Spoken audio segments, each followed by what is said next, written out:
కడప జిల్లా అభివృద్ధిలో భవిష్యత్తులో టీడీపీ పార్టీ రోల్ ఎలా ఉండబోతుంది జిల్లా అభివృద్ధిలో? కన్నీ విని ఎరుగని రీతిలో చాలా గొప్ప పాత్ర వహిస్తారు. మాకు చంద్రబాబు నాయుడు అందించినటువంటి మహత్తరమైనటువంటి కానుక 2024 ఎన్నికల తర్వాత ఏమంటే పెమ్మసాని చంద్రశేఖర్.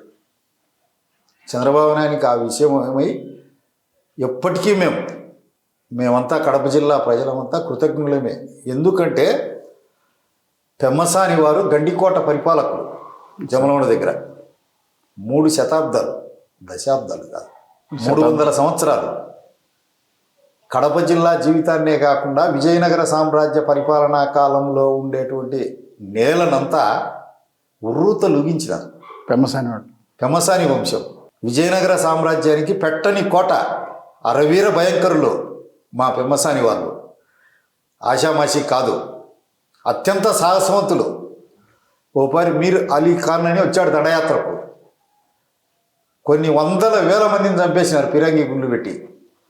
పైనుంచే మీరు గుత్తికోట ఇస్తాం, మీకు గుత్తికోటకు పోదు రాండి అని చెప్పి దగ్గరికి వచ్చినాక మీకు అనుమతి కోట ఇచ్చాము అంటే నీ అనుమతి కోట వద్దు, నీ వద్దు, నువ్వు మోసం చేసినావు, మాట తప్పినావు అని వచ్చేసినారు. అంతా తిమ్మానాయుడు, పెద్ద తిమ్మానాయుడు, చిన్న తిమ్మానాయుడు, వారి కుమారుడు రామలింగ నాయుడు, వీళ్ళంతా కమ్మప్రభువులు యశో విరాజితులై వర్ధిల్లినారు. ఈరోజు మావాడు, మా కడప జిల్లా వాడు, మా గడ్డికోట రాజవంశీకుడు, మా గడ్డికోట చీఫ్ కమాండర్స్ సామంతరాజులు విజయనగర పరిపాలకుల దగ్గర సర్వసేనాధిపతులు వాళ్ళు వచ్చానారంటే గడగడ గండికోట అంటేనే తమ్మసాని వంశీయులు. ఆ వంశం నుంచి వచ్చినోడు మా పరిపాలకులు, మా ప్రభువులు, మమ్మల్ని పరిపాలించిన వారసుడు వచ్చినాడు. మాకు నిజంగా మా గండికోట రాజులు వచ్చినట్లే ఈరోజు ఉంది. కేంద్ర మంత్రి ఇచ్చినాడు చంద్రబాబు నాయుడు. అంతకంటే మా కడప జిల్లాకి ఏం చేయాలి? కడప జిల్లాలో ఇదే ఫస్ట్ కేంద్ర మంత్రి అవడం. ఇంతకుముందు వచ్చింది రాయపేట ఏరియాలో పోతరాజు పార్థసారథి ఇందిరాగాంధీ గవర్నమెంట్లో మంత్రిగా ఉన్నాడు, మన్మోహన్ సింగ్ గవర్నమెంట్లో సాయి ప్రతాప్ మంత్రిగా ఉన్నాడు. అదంతా రాజంపేటకు చెందుతుంది. ఈ కడప జిల్లాకు చెందిన కీర్తి ప్రతిష్టలన్నీ మా పెమ్మసాని ఉన్నాడు. ఇంకా ప్రతి పని మా కడప జిల్లా వాసులు, మా జిల్లావాడు కదా.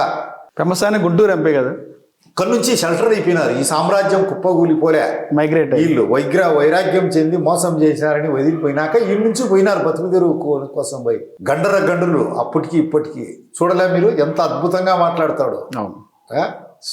ప్రేక్షకులను ఉర్రూ తొలగించే వ్యాఖ్యాత కూడా. మాకు చంద్రబాబు నాయుడు అంతకంటే ఏం చేయాలా? మహానాడు పెట్టడం ఒక ఎత్తు అయితే, మా జిల్లా వారికి మంత్రి పదవి ఇవ్వడం, మా రాజుకు, మా సేనాధికారికి, మా కమాండర్ ఇన్ చీఫ్, అంతకంటే మాకేం చేయాలా?